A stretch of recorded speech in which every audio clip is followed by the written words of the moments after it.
Hello friends. So 30th and 31st Jain को दो दो करके चार शिफ्ट आपके पेपर हुए। आज इस वीडियो का पर्पस ये नहीं है कि हम आपको एग्जाम क्वेश्चन के सॉल्यूशंस बताएं, क्योंकि क्वेश्चंस अभी पूरे आए नहीं हैं। सारे क्वेश्चंस मेमोरी बेस्ड हैं, जो बच्चों को याद है उसके बेसिस में। कई जगह पे बच्चों के ऐसे मैसेज भी आ रहे हैं कि सर यहाँ पे एक्स लेके क्वेश्चन सॉल्व किया जा रहा है, बेसिकली वहाँ 2x था। तो हमें एग्जैक्ट क्वेश्चंस और एग्जैक्ट के लिए तो एनटीए का वेट करना चाहिए, है ना। एनटीए थोड़े दिन में, पेपर खत्म होने के 3-4 दिन के बाद में क्वेश्चन पेपर अवेलेबल हो ही जाएंगे।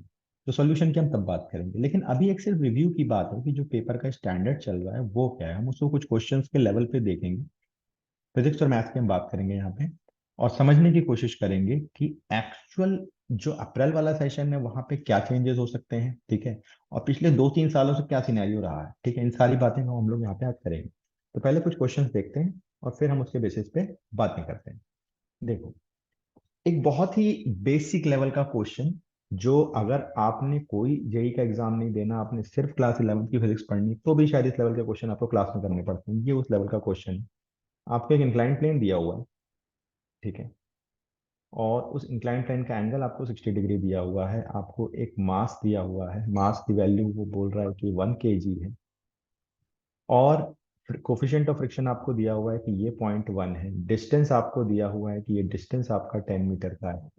तो अगर 10 मीटर का ये डिस्टेंस ट्रैवल करता है, राइट, अगर 10 मीटर का ये मास डिस्टेंस ट्रैवल करता है, एक फोर्स, यहाँ पे हमने इस मास को अगर ऊपर लेकर के जाना है, फोर्स लगाना पड़ेगा। फोर्स की वैल्यू जो है वो 10 न्यूटन की दी हुई है, ठीक है। अब आपसे पूछ रहा है, देखो फोर्स लगा करके हम उसे ऊपर की तरफ ट्रैवल करा रहे हैं, लेकिन आपसे पूछ रहा है वर्क डन इन फ्रिक्शन। तो जब हम लोग ये वर्क डन चैप्टर शुरू करते हैं, लॉज ऑफ मोशन खत्म करके हम वर्क डन का चैप्टर शुरू करते हैं क्लास 11th में, तो सबसे पहली चीज, दो केसेस को हम लोग बिल्कुल सेपरेटली पढ़ते हैं कि work done in case of gravitation, यानी कंजर्वेटिव फोर्सेस के साथ वर्क डन कैसा होगा, नॉन कंजर्वेटिव फोर्सेस के साथ वर्क डन कैसा होगा। तो फ्रिक्शन की जब हम बात करते हैं, माइनस साइन लगाते हैं, ठीक है। और ये होता है frictional force into distance travel. Frictional force incline plane पे mu M G cos theta होगा, इनटू डिस्टेंस आपका 10 मीटर दिया हुआ है। म्यू की वैल्यू आपको दी है 0.1, एम आपको दिया है 1 kg, जी आप 10 ले लीजिए, कॉस 60 की वैल्यू 1/2 हो जाएगी, इंटू ये 10 हो जाएगा, राइट। तो यहां से हम बहुत आराम से ये वैल्यू निकाल सकते हैं कि ये मेरा 5 जूल आएगा माइनस का, ठीक है। बहुत ही बेसिक लेवल का क्वेश्चन है ये। और ये question work power energy chapter से है, एनसीईआरटी से भी बिलो स्टैंडर्ड। समटाइम्स आपके क्लास 10th के स्कूल के होम एग्जाम्स में भी शायद इससे टफ क्वेश्चन आपको मिलते हैं देखने को, ठीक है। तो कुल मिलाकर हम ये बोल सकते हैं कि फिजिक्स में, ओवरऑल फिजिक्स में जितने भी क्वेश्चन आए हैं, ठीक है, वो सारे ही क्वेश्चन बहुत ही बेसिक लेवल पे या कॉन्सेप्चुअल लेवल पे ही आए हैं। कुछ एक क्वेश्चन को अगर हम छोड़ दें, ठीक है। जैसे यहाँ पे देखो, ये क्लास 12th के एटम चैप्टर से एक क्वेश्चन लिया गया है। आपको बोल रहा है कि हीलियम आयन की आपको फिफ्थ एक्साइटेड स्टेट से फर्स्ट एक्साइटेड स्टेट में मूव करवाना है, लेकिन आपसे ना तो एनर्जी की बात कर रहा है ना कुछ बात कर रहा है। आपसे सिंपल पूछ रहा है भाई नंबर ऑफ स्पेक्ट्रल लाइंस कितनी होंगी। यार अगर आप फिफ्थ एक्साइटेड स्टेट से फर्स्ट एक्साइटेड स्टेट पे आओगे तो आप 4 का डिफरेंस ट्रैवल करोगे, 4 लाइंस को ट्रैवल करोगे ना, 4 क्वांटम नंबर्स को क्लियर करोगे। तो number of spectral line between 4 quantum numbers क्या हो जाता है आपका, 4c2 n c2 होता है आपका, n × n−1/2। तो ये हो जाएगा 4 × 3/2, यानी 6 स्पेक्ट्रल लाइंस आपके पास अवेलेबल होंगी। अगेन एक बेसिक लेवल का क्वेश्चन, 12th बोर्ड के स्टैंडर्ड का क्वेश्चन आपके पास है, राइट। 31st का ओवरऑल हम लोग कुछ क्वेश्चंस को लेकर ही रिव्यू कर रहे हैं, पूरे पेपर को लेकर के सॉल्यूशन देना पर्पस नहीं है यहाँ पे। सॉल्यूशन के लिए हम लोग पहले एनटीए का वेट कर लेते हैं प्रॉपर क्वेश्चन पेपर्स का, ताकि हमें क्वेश्चंस का आइडिया लग जाए। अभी सिर्फ पर्पस ये है ये देखने का कि पेपर के स्टैंडर्ड्स क्या आ रहे हैं। और जिन बच्चों ने अभी दिया, सपोज आपका नहीं हुआ जनवरी अच्छे से, तो आप क्या करोगे? अगर जनवरी का अच्छे से नहीं हुआ है तो आप ट्राई करोगे कि भैया हम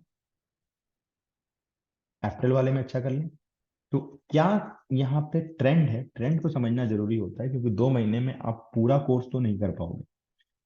तो आपको क्या रहता है, ट्रेंड समझ के, अपने वीक एरियाज को समझ के उस पर काम करके। बहुत सारे ऐसे बच्चे होते हैं जिनका जनवरी में 40, 45, 50 परसेंटाइल है, और उन्होंने टर्न अराउंड किया, अप्रैल में उनके 99 परसेंटाइल आए हैं, राइट। सो उसी चीज का हम लोग ट्राई कर रहे हैं, आपको एक रिव्यू देने की कोशिश कर रहे हैं, ताकि इस रिव्यू के बेसिस पे आप अपने आप को जज कर सको बेटर वे में। ठीक है। ये क्वेश्चन एसी का है। आपको बोल रहा है कि 5 ओम रेजिस्टेंस के बीच में जो इनपुट वोल्टेज है वो है आपका 200 साइन ऑफ 100 पाई टी। ये क्वेश्चन एनसीईआरटी से लिया गया क्वेश्चन है। ये क्वेश्चन पहले भी किसी टाइम पे एआई ट्रिपल ई में आ चुका है। ठीक है। करंट आपका आई नॉट बाई टू से आई नॉट जा रही है। करंट जो है आपका आई नॉट बाई टू से आई नॉट जा रही है यार। आई नॉट से मतलब जीरो से आई नॉट बाई टू जाने में उसको कितना टाइम लगेगा? समझ रहे हो बात को? अगर मैं करंट की बात करूं तो जीरो से आई नॉट बाई टू जाने में उसे कितना फेस ट्रैवल करना पड़ेगा, है ना? जीरो से आई नॉट बाई टू। ठीक है। अगर इस करंट सिनेरियो में अगर हम जीरो से आई नॉट बाई टू देखते हैं, सिंपल है क्वेश्चन, बहुत सिंपल है आपका। हम आई नॉट बनाते हैं। ठीक है। मुझे यार ये देखना है कि ये यहाँ से ओमेगा से होता हुआ आ रहा है ना। अब ये यहाँ जीरो से चला, ये आई नॉट बाई टू पे आ गया। अब इसको आई नॉट बाई टू से आई नॉट पे आना है। ठीक है। तो कितना मुझे एंगल ट्रैवल करना पड़ेगा? तो अगर हम लोग यहाँ पे करंट निकालने 5 ओम है, ठीक है। I is equal to 200/5 sine of 100 pi T. Resistive circuit है तो आपका फेज डिफरेंस नहीं होता है कोई भी वी और आई के बीच में। तो I is equal to, sorry, I naught by two is equal to I naught 100 pi T से अगर आप देखोगे ना, तो साइन निकाल रहे हो आप, आपको पता है यहाँ पे आपको जो भी ये फेज एंगल मिलने वाला है, ठीक है, ये मेरा फेज ट्रैवल है। फेज ट्रैवल मेरे को जो मिलने वाला है वो 30 डिग्री मिलने वाला है 1/2 के लिए। तो जीरो से आई नॉट बाई टू में 30 डिग्री है, तो आई नॉट बाई टू से आई में उसको कितना जाना पड़ेगा? 60 डिग्री जाना पड़ेगा। मतलब मेरा फेज जो रिक्वायर्ड फेज जो आ गया वो मेरा कितना आ गया? 60 डिग्री का आ गया, यानी पाई/3 का आ गया। ठीक है। फेज आपका क्या होता है? ओमेगा इंटू टी होता है। ओमेगा की वैल्यू हो गई 100 पाई। ठीक है। ये आपका हो गया पाई/3 इंटू टाइम। पाई से पाई कैंसिल, टाइम की वैल्यू हो गई 1/300 सेकंड। बहुत ही बेसिक लेवल का क्वेश्चन। ठीक है। तो 1/300 सेकंड ही उसको टाइम लगेगा। राइट। बिल्कुल आपको आसानी से समझ में आ गई चीज, इसमें बहुत ज्यादा आपको दिमाग लगाने की जरूरत नहीं पड़ेगी। ठीक है। ऐसे क्वेश्चन बहुत आए हुए हैं। अगर हम लोग आगे चलते हैं, ठीक है। ये क्वेश्चन जो कि आपका ड्यूअल नेचर से आया हुआ है, फोटो इलेक्ट्रिक इफेक्ट से, क्लास 12th का चैप्टर है ये। लाइट वेवलेंथ लैम्डा इंसिडेंट हो रही है। ठीक है। आपको पता हुआ है कि हम लोग लगा सकते हैं, अगर जो एनर्जी होगी 80/λ है, और वर्क फंक्शन होगा प्लस स्टॉपिंग पोटेंशियल 8 वोल्ट है। सेकंड केस में अगर वेवलेंथ को हम 3λ कर देते हैं तो आपका जो है वो 2e है। ठीक है।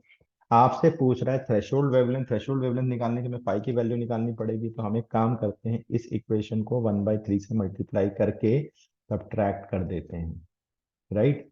तो यहाँ पे क्या हो जाएगा? SC/3λ, SC/3λ जीरो हो जाएगा। ये हो जाएगा 5/3 - 5 प्लस 8/3 - 2। राइट।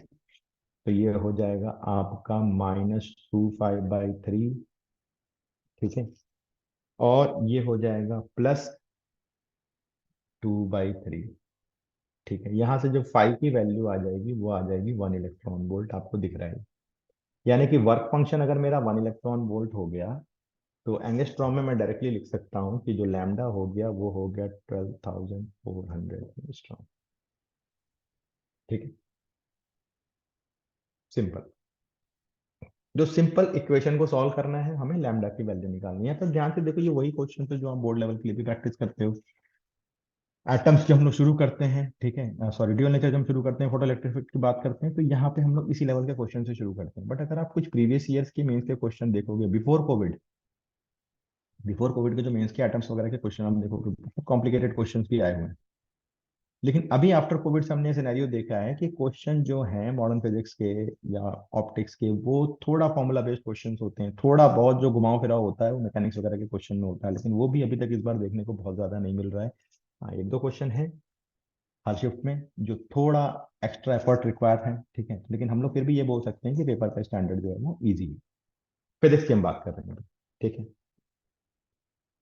देखो ये वेव ऑप्टिक्स का क्वेश्चन एक आया हुआ है, मैंने बात कर रहा हूँ 30-31 के शिफ्ट के क्वेश्चन की, ठीक है। कुछ क्वेश्चन हमने हमने कोशिश करी है अलग अलग चैप्टर से क्वेश्चन को गैदर करने की, ठीक है, जिसमें आपको ये समझ में आए कि ओवरऑल सिनेरियो रेशियोज क्या जा रहा है। रेशियोज जो है जो मेंस में हर समय होता आया है, ठीक है। अगर हम लोग 2021 से लेकर के अभी तक की बात करें तो ऑलमोस्ट सेम पैटर्न ही चल रहा है, ठीक है। तो फिजिक्स थोड़ा सा स्टैंडर्ड नॉर्मल ही आ रहा है, बहुत ज्यादा हाई फाई क्वेश्चन, बहुत टफ लेवल के क्वेश्चन नहीं आ रहे हैं। अगर यहाँ पे हम लोग देखें तो यंग डबल स्लिट एक्सपेरिमेंट का क्वेश्चन है, आपको दो इंटेंसिटीज दे दिया, 1:9 का रेशियो, मतलब अगर एक आई है तो दूसरी 9 आई है, ठीक है। बोल रहा है अगर सोर्सेस इनकोहेरेंट हैं तो सेंटर पे इंटेंसिटी I1 है, इनकोहेरेंट है तो आपको पता है कि यहाँ पे इंटरफेरेंस होगा नहीं इनकोहेरेंट सोर्सेस में, तो डायरेक्टली आप ऐड कर लो I+9I, मतलब ये 10I हो जाएगा। और अगर कोहेरेंट है और कोहेरेंट के बाद फेज डिफरेंस दे रहा है 60 डिग्री, तो आई आपको पता है क्या होता है आपका I1 + I2 + 2 √I1 I2 cos 5, तो यहाँ पे वैल्यू पुट कर लो। तो ये I2 की वैल्यू आएगी, I2 की वैल्यू हो जाएगी I9I + 2I इंटू cos 5 की वैल्यू हो जाएगी 1/2, 60 डिग्री ही दिया हुआ है हमें, ठीक है। तो यहाँ से 2 से 2 कैंसिल, ये हो गया 10 और ये हो गया 3, ये हो गया 13I। तो I1/I2 का जो रेशियो है वो हो जाएगा 10/13। बहुत simple question, again simple formula based question, कहीं कोई दिमाग नहीं लगाना। ये बोर्ड लेवल का ही आपके क्वेश्चन हैं जो इस लेवल पे क्वेश्चन आ रहे हैं, ठीक है, इसमें आपको कोई एक्स्ट्रा एफर्ट की जरूरत नहीं है, राइट। अब इसके बाद कुछ ऐसे क्वेश्चंस पे मैं आपकी नजर डालना चाहूंगा फिजिक्स पे, जिसको हमने अभी देखा पेपर्स में। ये मेमोरी बेस्ड क्वेश्चन है, मैं बार बार आपको ये याद दिला रहा हूँ, कुछ हो सकता है कि ऊपर नीचे हो। प्रॉपर क्वेश्चन एनटीए जब रिवील करेगी तब हम देखेंगे, लेकिन कुछ ऐसे क्वेश्चन फिजिक्स की हम लोग बात कर रहे हैं। जैसे एक क्वेश्चन आया है, आपको बोल रहा है कि ये 2 kg है, ये दूसरा मास आपका 3 kg है, फिर ये आपका 5 kg है, और यहाँ पे आपका 10 न्यूटन का फोर्स लग रहा है। सपोज कर लेते हैं यहाँ पे टेंशन T1 है, T2 है, एग्जैक्टली मुझे याद नहीं बट ऐसा ही कुछ है क्वेश्चन, ठीक है। आपको T1 T2 की वैल्यू निकालनी है। बहुत से शॉर्टकट में आपको सिखाया जाता है, लॉज ऑफ मोशन जो चैप्टर शुरू होता है फर्स्ट डे पे ही यहीं से क्लासेस चालू होती है एफबीडी की, ठीक है। और ये शॉर्टकट में बता दिया जाता है यार, अगर T1 निकालना है मतलब मास मेरा जो होगा, मैं डायरेक्ट लिख रहा हूँ आपका, ठीक है। मैं आपको बता देता हूँ यहाँ पे शॉर्टकट से हम बात कर लेते हैं। M1 है, M2 है, M3 है, मान लो F4 लग रहा है, मुझे टेंशन निकालना है T1 T2। जब T1 लेंगे तो T1 फोर्स के अपोजिट साइड वाले मास को देखो, इससे फोर्स को मल्टीप्लाई करो divided by total sum of mass. जो एक्सेलरेशन से हम निकालते हैं वही कॉन्सेप्ट, T1 की बात कर रहे हैं, सॉरी T2 की नहीं। T2 हम ले रहे हैं तो फोर्स के इधर वाले मास को देखो M1 + M2 into F bye M1 + M2 + M3, ठीक है। 3 मास हो, 4 मास हो, 5 मास हो, कोई फर्क नहीं पड़ता, बहुत बेसिक लेवल के एनसीईआरटी लेवल का क्वेश्चन है। तो यहाँ पे क्या हो जाएगा 2 × 10 बाय तीनों को ऐड कर देंगे हम लोग, तो 3 + 2 5 5 10 हो जाएगा। तो T1 आपका 2 न्यूटन हो गया। T2 की बात करोगे तो यहाँ इसके पीछे के दो मास 3 और 2, तो 3 + 2 × 10/10, ये आपका 5 न्यूटन हो गया। सिंपल क्वेश्चन, बहुत बेसिक लेवल के क्वेश्चन, ठीक है। ये क्वेश्चन आए हुए हैं मैकेनिक्स में भी चल रहे हैं, जो आपका जो ट्रेंड आ रहा है इस तरीके के क्वेश्चन आए गए हैं, ठीक है। ये बोला गया था वैसे इस बार पेपर्स आपके थोड़े से पहले से ही आइडिया लग रहा था कि पेपर शायद इस बार इजी रहे, सिलेबस को कम किया गया है, स्ट्रेस घटाने की कोशिश की जा रही है बच्चों की, ठीक है। आपको बहुत लोड लेके नहीं लेना है, like there is a life beyond JEE, ठीक है। बहुत सारी अच्छी चीजें हैं लाइफ में, तो बहुत स्ट्रगल इस पे नहीं करना है। तो एक ऐसा पेपर रखा गया है जिससे हर बच्चा थोड़ा कॉन्फिडेंट फील करे और अच्छे से पेपर दे। हाँ, इजी क्वेश्चन पेपर के साथ में एक ये रहता है कि कट ऑफ आ जाने के चांसेस बढ़ जाते हैं, ठीक। एक और ऐसा ही क्वेश्चन हम लोग देखते हैं, ये 12th के मैग्नेटिक फील्ड का क्वेश्चन है, ठीक है। अब ये सब ना रटी हुई चीजें रहती हैं, क्योंकि हम ऐसे इतने क्वेश्चन बहुत सारे सॉल्व करते हैं जब हम जेई की तैयारी करते हैं। एंटी क्लॉकवाइज आपको दे रहा है 5 एम्पियर की करंट दे रहा है, स्क्वायर दिया हुआ है 1 मीटर का, इसके सेंटर पे आपको मैग्नेटिक फील्ड बतानी है, ठीक। अब आपको पता है स्क्वायर दे रहा है, ठीक है, ये आपका 45 डिग्री हो जाएगा, है ना। फॉर्मूला आपको पता है μ0I/4πr, जो होता है वो वायर से परपेंडिकुलर डिस्टेंस होता है इस पॉइंट का, sine alpha plus sign beta, alpha beta जो एंगल होते हैं वो ये एंगल होते हैं, ठीक है। तो म्यू नॉट बाई 4 पाई को 10⁻⁻7 पहले ही रख देते हैं। करंट जो है वो 5 एम्पियर है, ठीक है। और आपका आर आर की वैल्यू जो है ये स्क्वायर का हाफ हो जाएगा, ठीक है, 1/2। साइन अल्फा साइन बीटा दोनों 45 डिग्री, 1/√2 1/√2 मतलब ये √2 हो जाएगा, ये 2 ऊपर जाएगा तो 2√2, ठीक है। तो 10⁻⁻10 हो जाएगा इंटू √2 इंटू 10⁻⁻7। ये एक वायर के कारण हुआ।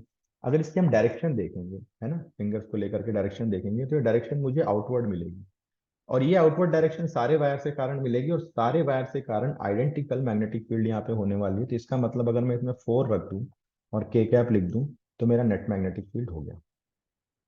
तो ये हो गया 40√2 इंटू 10⁻⁻7।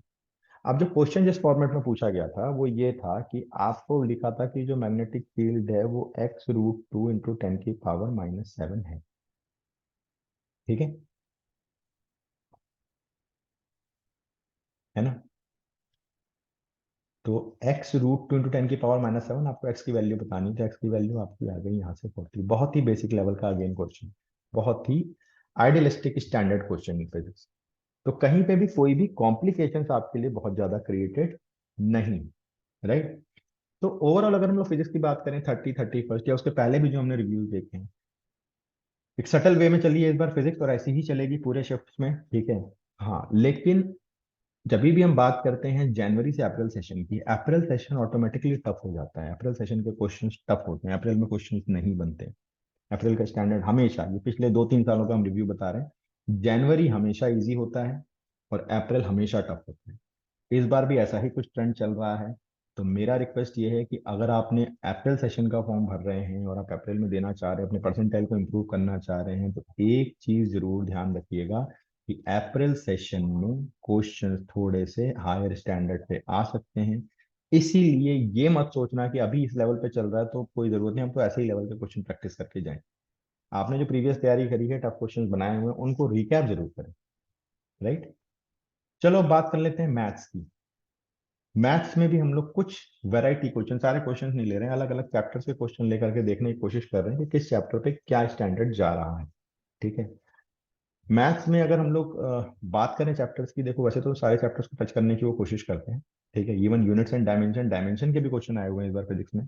मैथ्स में भी सिमिलरली सारे ही टॉपिक को टच करने की कोशिश करते हैं, लेकिन जो फेवरेट टॉपिक्स हैं जैसे कि सीक्वेंस सीरीज, ठीक है, vectors, integration, right, differential equation, इनके क्वेश्चन तो आएंगे ही, और इनके क्वेश्चन मॉडरेट है, मैं ये नहीं बोलूंगा बहुत इजी है, ठीक है। मॉडरेट से लेकर के थोड़ा सा टफ लेवल तक वेरी कर रहे हैं क्वेश्चन। तो मैथ्स का standard compare to physics and chemistry थोड़ा हायर है। वैसे भी हम लोग जेई में पिछले 1 2 सालों से जो ट्रेंड देख रहे हैं, और हमेशा से हमें बता रहे हैं, क्लासेस में भी बता रहे हैं कि बॉस, जेई जो में गेम चेंजर जो है वो मैथ्स है। अगर किसी की मैथ्स स्ट्रांग है, क्योंकि फिजिक्स केमिस्ट्री जो है वो फॉर्मूला बेस्ड पे आ रही है, किसी की मैथ्स स्ट्रांग है तो उसकी परसेंटाइल अप होने के चांसेस बढ़ गए, ठीक है। अगर कोई बच्चा मैथ्स में 15 क्वेश्चन के आसपास करके आ रहा है तो आप ये मान के चलो कि उसकी परसेंटाइल बहुत अच्छी मिलेगी हमें। जैसे यहाँ पे क्वेश्चन देखो, वेक्टर का क्वेश्चन, मॉड ऑफ बी की वैल्यू आपको दी हुई है कि 2 है, ठीक है।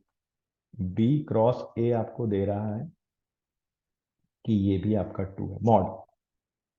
अब हमें पता है कि किसी भी वेक्टर का स्क्वायर और उसके मॉड का स्क्वायर सेम होता है। जब वेक्टर हम पढ़ते हैं तो पहली चीज ये प्रूव करते हैं। अब यहाँ में देखो स्क्वायर है, ठीक है, आप बी क्रॉस ए को एक वेक्टर ले लो और बी को दूसरा वेक्टर ले लो, इसके मॉड का स्क्वायर है, मतलब इसका स्क्वायर कर दो वेक्टर का, तो ये हो जाएगा mod of B cross A का स्क्वायर, ए प्लस बी का होल स्क्वायर लगा दो, मॉड ऑफ बी का square -2 B cross A dot B. Triple product में ये 0 है, आपको पता है। बी क्रॉस ए जो होगा वो बी के परपेंडिकुलर होगा वेक्टर, तो ये आपका टर्म 0 मिल गया। इन दोनों का स्क्वायर आपने निकाल के रखा हुआ है, पता ही है, मतलब आपको ऑलरेडी गिवन है, तो ये आपका 4 हो गया और ये भी 4 हो गया, मतलब आंसर आपका 8 हो गया। बहुत सिंपल क्वेश्चन वेक्टर का, बहुत ही सिंपल क्वेश्चन, ठीक है। ऐसे ऑपरेशनल क्वेश्चन वेक्टर में हम लोग बहुत सॉल्व करते हैं और बहुत क्वेश्चन आते भी हैं ऐसे ऑपरेशन, राइट। ये एक अच्छा क्वेश्चन है, ठीक है, इस बार बड़े दिनों के बाद हमने ये ट्रेंड देखा है मैथ में कि डोमेन के क्वेश्चन डायरेक्टली आए हैं जो बीच में नहीं आ रहे थे। ठीक है, फंक्शन वैसे भी एक ऐसा पार्ट है जिससे क्वेश्चन आते ही आते हैं और अच्छे लेवल पे आते हैं।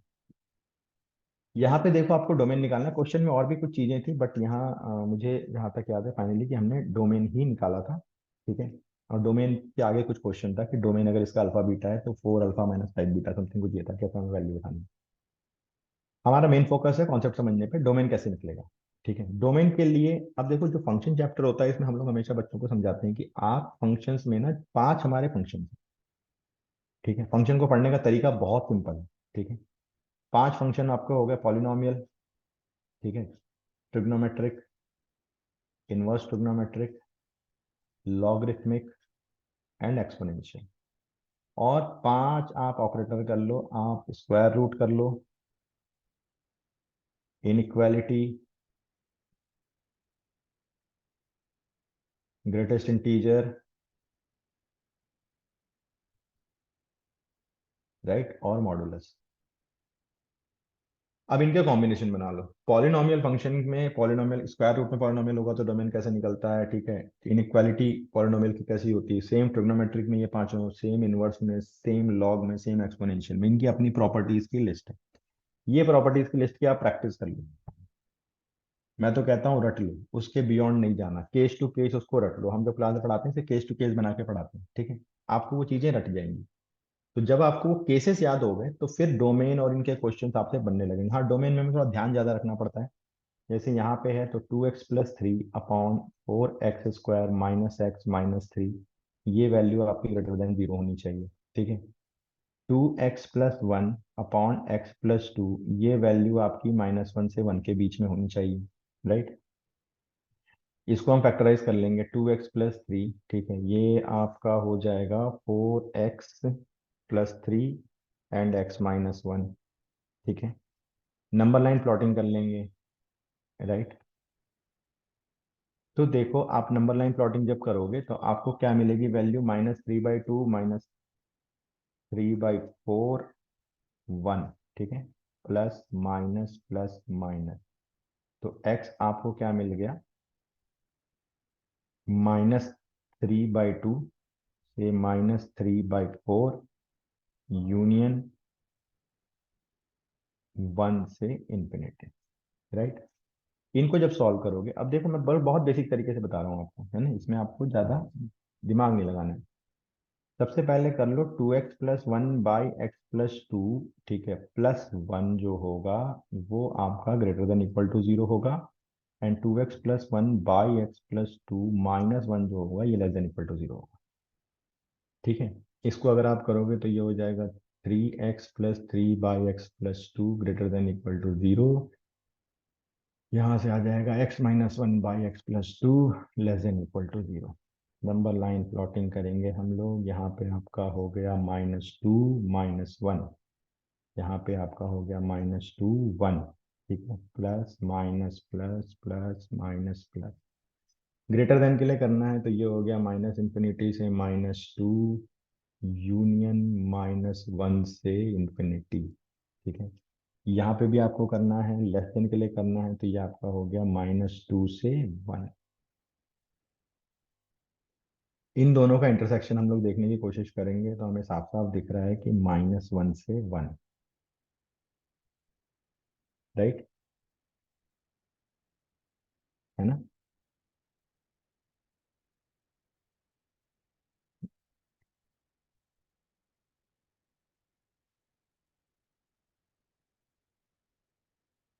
ठीक है,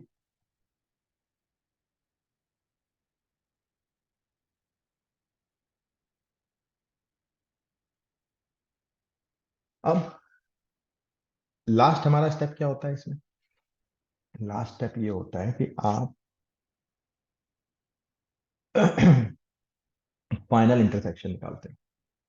ठीक है, इन दोनों से हमने निकाल लिया, पहले इन दोनों का हमने निकाल लिया, हमें पता चल गया। फिर देखो -2 से 1 है, इनको जब ओवरलैप करोगे एक दूसरे के ऊपर तो -1 से, मतलब हमें जो एक रीजन ये मिल रहा है, एक रीजन ये मिल रहा है। ठीक है, इस केस में हमें ये रीजन मिल रहा है तो इन दोनों के बीच में यहाँ पे -1 आएगा, है ना, तो -1 से 1 के बीच में कॉमन रीजन मिलेगा।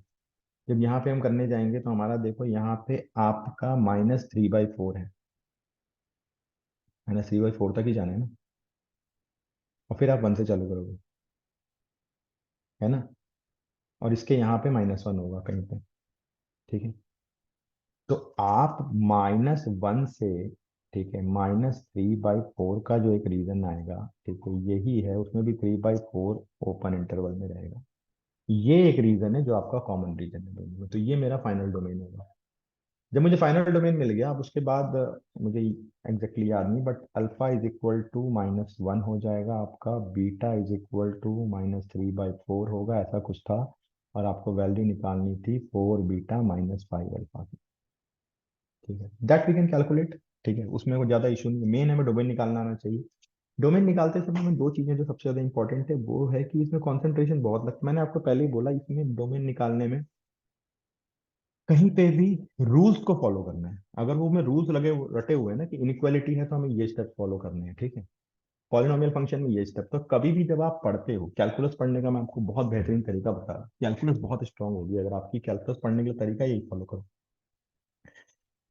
और पढ़ाया भी ऐसे ही जाता है, चाहे आपको बताया गया हो ना बताया गया हो, लेकिन पढ़ाया ऐसे ही जाता है। पॉलिनोमियल, पहले बेसिक पॉलिनोमियल के आपको डेफिनेशन बताई जाएगी, उससे रिलेटेड रूल्स बताए जाएंगे, कोऑर्डिनेट इक्वेशन कैसे सॉल्व होती है, कैसे ग्राफ्स बनते हैं, ठीक है, A greater than zero, D greater than zero, A greater than zero, D equal to zero, A greater than zero, D less than zero, A less than zero, ठीक है, सारी कंडीशंस को लेके ग्राफ पढ़ते हैं।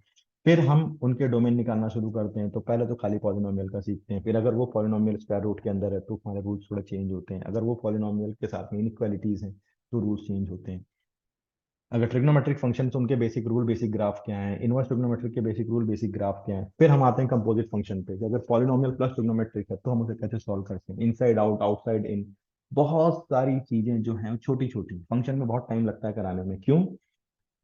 देखो कुछ चैप्टर्स ऐसे होते हैं जैसे इंटीग्रेशन, इंटीग्रेशन में रूल्स से ज्यादा ट्रिक्स है, तो वो आप जितनी प्रैक्टिस करोगे आपकी इंटीग्रेशन उतनी अच्छी होती जाएगी।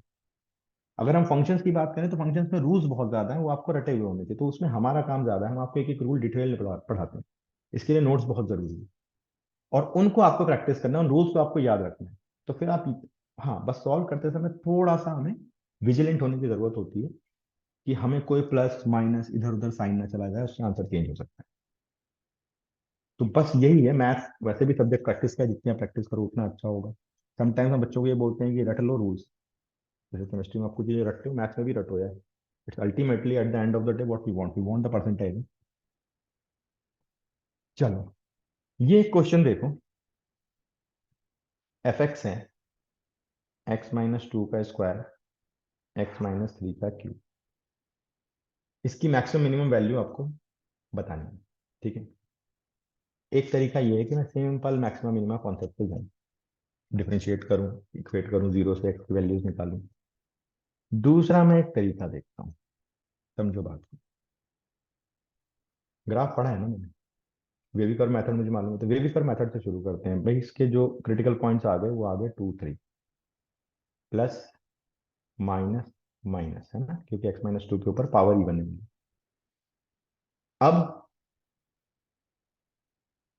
यहां से मतलब -∞ से 3 के बीच में जो ये ग्राफ है ये नेगेटिव ही ट्रेवल कर रहा है, 2 पे ये जीरो देगा, ठीक है, यहाँ पे ये ग्राफ टच कर रहा है, नेगेटिव ही ट्रेवल कर रहा है, 3 पे भी ये जीरो देगा, राइट, इसके बाद ये -∞ तक जा रहा है, ये ग्राफ नीचे ही जाएगा, डिक्रीजिंग है, नेगेटिव है, इसे डिक्रीजिंग जाना है नीचे, ठीक है, और 3 के ऊपर ये ग्राफ को पॉजिटिव जाना है, ठीक है, यहाँ पे भी इस ग्राफ को नीचे ही आना है, लेकिन एक बार उसे ऊपर जाना है, राइट, और ग्राफ आपको बताना है 1 से 4 के बीच में,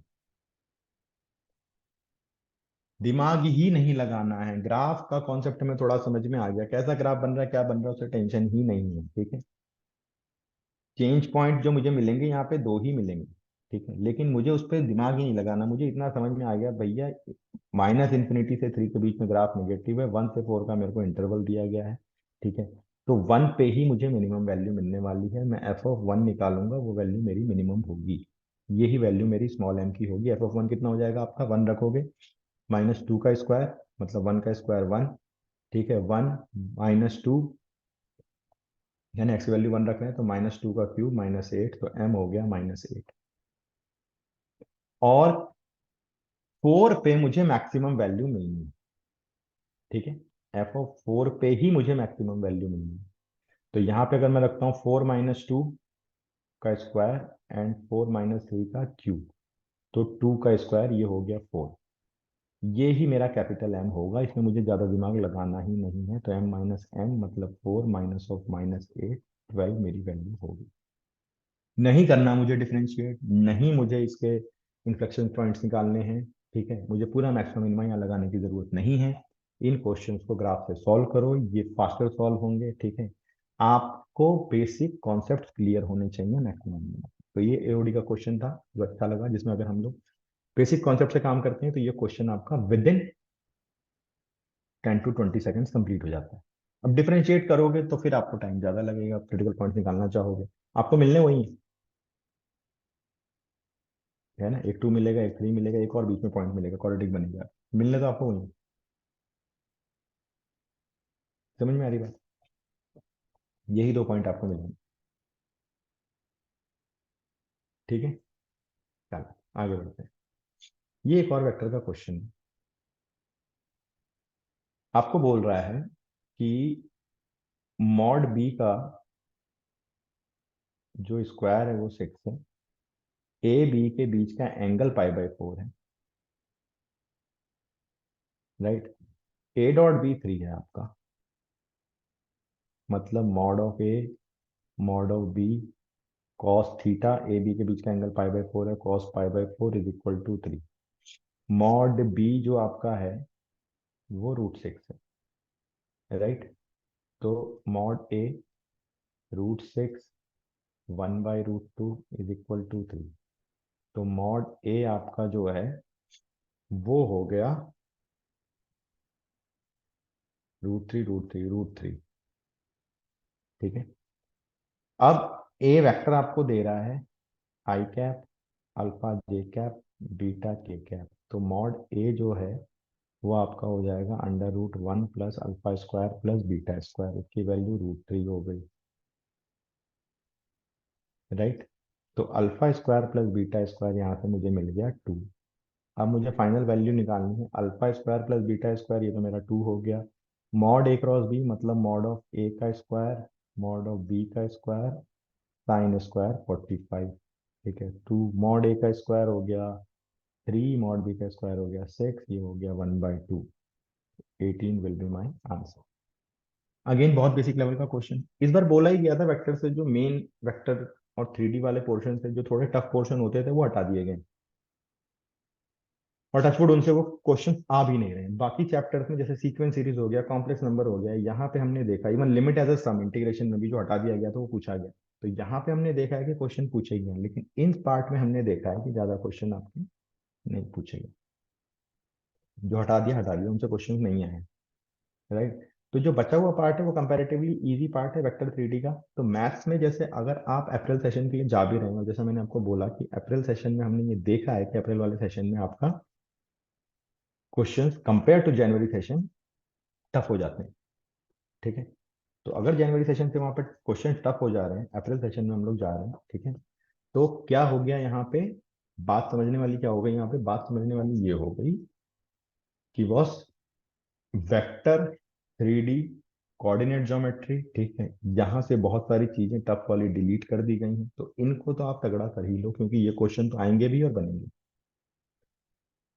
तो इन केस अगर आपकी कैलकुलस या अलजेब्रा का पार्ट थोड़ा टफ होता भी है, तो भी हमारे पास में 5 से 6 क्वेश्चन 7 क्वेश्चन ऐसे होंगे सेट में जो हमारे हमें हमारे सॉल्व होंगे। और बाकी टफ में से कुछ क्वेश्चन तो हम करेंगे, तो 10 क्वेश्चन के एवरेज हम मैथ्स में कर सकते हैं। 10 से 15 क्वेश्चन मैथ्स में अच्छे हैं। 15 क्वेश्चन अगर जो बच्चे अटेम्प्ट करके आ रहे हैं अभी, तो वी आर होपिंग कि उनकी परसेंटेज अच्छी आएगी। ठीक है, अगेन ये वेक्टर का क्वेश्चन है, ये थोड़ा सा क्वेश्चन स्टैंडर्ड क्वेश्चन है, इसको आपको थोड़ा समझना पड़ेगा। वेक्टर ए दिया हुआ है आपको कंप्लीट, वेक्टर बी दिया हुआ है कंप्लीट, वेक्टर सी दिया हुआ है कंप्लीट, और एक अननोन वेक्टर आपको दे रहा है पी, और आपको बोल रहा है कि P cross B is equal to C cross B, right. यानी कि P -C cross B is equal to 0 है, अगर इसको हम लेफ्ट हैंड साइड में ट्रांसफर कर दें। दो वेक्टर का क्रॉस प्रोडक्ट जीरो तब होता है जब वो वेक्टर पैरेलल वेक्टर हो जाते हैं। ठीक है, तो मैं बोल सकता हूँ पी वेक्टर जो हो गया वो C plus lambda times B vector होना चाहिए। ठीक है ना, जो पी वेक्टर है मेरा P plus lambda times B vector होना चाहिए। राइट, हमें यहाँ से यही समझ में आया। तो अगर ऐसा है तो मैं इसको यहाँ से पी वेक्टर को आई जे के फॉर्मेट में निकाल सकता हूँ। देखो बी वाले में लैम्डा से मल्टीप्लाई करेंगे और सी से ऐड करेंगे। ठीक है, तो आई वाले को ऐड कर लेते हैं, 4 lambda plus 1 times I cap. ठीक है, फिर lambda times J cap plus 7 lambda plus 4 times K cap. ठीक है, और अब आपको एक इंफॉर्मेशन दे रहा है, हमने पी वेक्टर को निकाल लिया, अब आपको इंफॉर्मेशन दे रहा है कि P dot I minus J minus के, तो हमें निकालना है, सॉरी, पी डॉट ए जो है वो जीरो है। ठीक है, तो अब ये मेरा पी वेक्टर निकला और इसके नीचे ए वेक्टर लिख लेते हैं। ए वेक्टर था आपका 3i प्लस जे माइनस 2 के, इनका डॉट प्रोडक्ट जीरो कर देते हैं। तो 3 times 4 lambda plus 1 plus lambda minus 2 times 7 lambda plus 4 is equal to 0।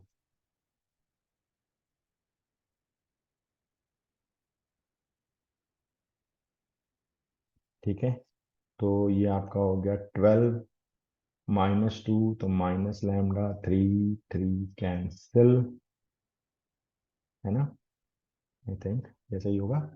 -2 हो गया, -2 + 1 - 1, and lambda is -8 is equal to 0, तो lambda is equal to -8। Right, lambda की वैल्यू -8 अगर हम यहाँ पुट करेंगे तो पी वेक्टर मुझे मिलेगा -32 + 1 - 31i -8 - 3 - 11 j -56 + 4 - 52 के कैप।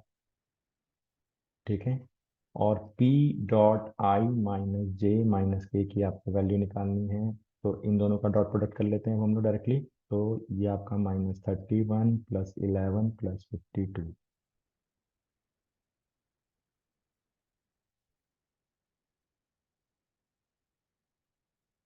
ठीक है, this should be our answer. तो ये क्वेश्चन में थोड़ा सा आपको दिमाग लगाना था, मतलब ऐसा कुछ ज़्यादा टफ नहीं है, ऐसा क्वेश्चन हम लोग बोर्ड लेवल पे भी करते हैं। लेकिन हाँ, आपको ये अ, जो हम लोग वेक्टर पढ़ते हैं, जब शुरुआत में हम लोग वेक्टर पढ़ते हैं तो हम लोग ये पैरेलल की कंडीशंस, कोप्लेनर की कंडीशंस पढ़ते हैं।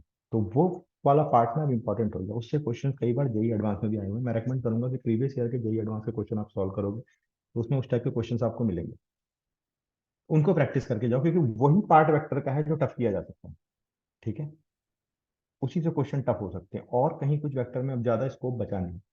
जैसे 3D में ज्यादा स्कोप बचा नहीं, क्योंकि ज्यादा क्वेश्चन टफ होते थे प्लेन और स्ट्रेट लाइन के कॉम्बिनेशन के, तो प्लेन हटा दिया गया।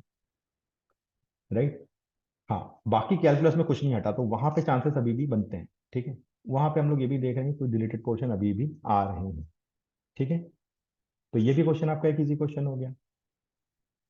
चलो, कैलकुलस की हम बात कर रहे थे, एक डिफरेंशियल इक्वेशन का हम लोग क्वेश्चन देख लेते हैं। ये हम लोग पूरे दोनों शेप 30 और 31 को कंप्लीट रिव्यू करके देख रहे हैं।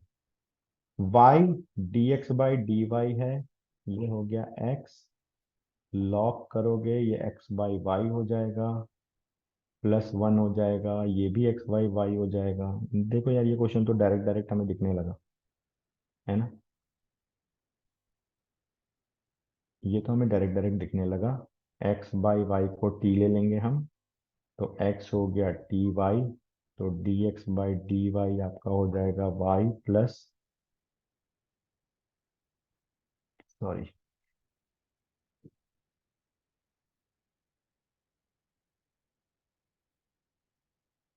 t plus y dt/dy। तो यहाँ पे रख लेते हैं t plus y dt/dy is equal to t ln t, ये मल्टीप्लाई होगा ना, इसको t लिया, इससे प्लस t, तो t से t कैंसिल, ये तो बहुत ही सिंपल हो गया, है ना, dt/t ln t is equal to dy/y। तो ये आपका हो गया ln of ln t is equal to ln y, constant भी ln के टर्म में ले लो। ठीक है, तो हम ये बोल सकते हैं कि ln t is equal to C Y, और ई वन पे हमें निकालना है, यहाँ से टी की वैल्यू रख लेते हैं हम लोग, which is X by Y is equal to C Y. E one पे हमें निकालना है, तो एक्स की वैल्यू ई, वाई की वैल्यू वन वन, तो यहाँ से सी की वैल्यू वन आ गई, तो ये आ गया L N of X by Y is equal to Y, ये मेरा कर्व हो गया, राइट। अब इसके फॉर्मेट हम देख सकते हैं कैसे रहेंगे, ठीक। तो सिंपल सिंपल से क्वेश्चन आए हैं। तो अब इस तरीके से हमने बहुत सारे मैथ्स के क्वेश्चन, बहुत सारे फिजिक्स के क्वेश्चन को ऑल टुगेदर इन अ रो, दोनों दिनों का हम लोगों ने एक टोटल एनालिसिस किया। हर शिफ्ट में सॉल्यूशन देना पर्पस नहीं है, मैंने पहले ही बताया कि इस वीडियो का पर्पस ये नहीं है कि हम आपको सॉल्यूशंस प्रोवाइड करें। सॉल्यूशंस के लिए एनटीए का पूरा पेपर आ जाने देते हैं, फिर हम सॉल्यूशन डिस्कस करेंगे। अभी पर्पस सिंपल इतना है कि आप क्वेश्चन पे बना करके आए हो, अगर आपका बहुत अच्छा गया है, ठीक है, जो कि जा भी सकता है क्योंकि पर्टिकुलरली इजी आया है। मान लो आपने क्वेश्चंस कितने अटेम्प्ट किए हैं उस पर डिपेंड करता है। केमिस्ट्री में ऑन एन एवरेज 20 क्वेश्चन की हम बात कर रहे हैं, फिजिक्स में ऑन एन एवरेज हम 20 क्वेश्चन की बात कर रहे हैं, मैथ में ऑन एन एवरेज हम लोग 10 से 15 के बीच की बात कर रहे हैं। अगर ये अटेम्प्ट आपका है और सही है, नेगेटिव के चांसेस कम है, तो आपकी परसेंटाइल अच्छी जानी चाहिए, ठीक है। अगर थोड़ा गड़बड़ हो रहा है मामला, तो आप अप्रैल के लिए टाइम लगा सकते हो, उसका हम रिव्यू देते हैं, इसलिए हम इसका नाम देते हैं रिव्यू। हम ये भी बताते हैं कि भैया किन चैप्टर्स में चांसेस है क्वेश्चन टफ होने के, किन चैप्टर में चांसेस नहीं है क्वेश्चन टफ होने के, ठीक है। तो वो सारी बातें हमने बहुत डिटेल में करी है। बाकी फर्स्ट यानी कि आज और लास्ट एग्जाम है, तो आज हम लोग आज के पेपर को एनालिसिस करके हम एक रिव्यू देंगे, और फिर हम टोटल बात करेंगे एक वीडियो में अप्रैल की कि क्या स्ट्रेटेजी होनी चाहिए हमारी। तो thank you all for this review.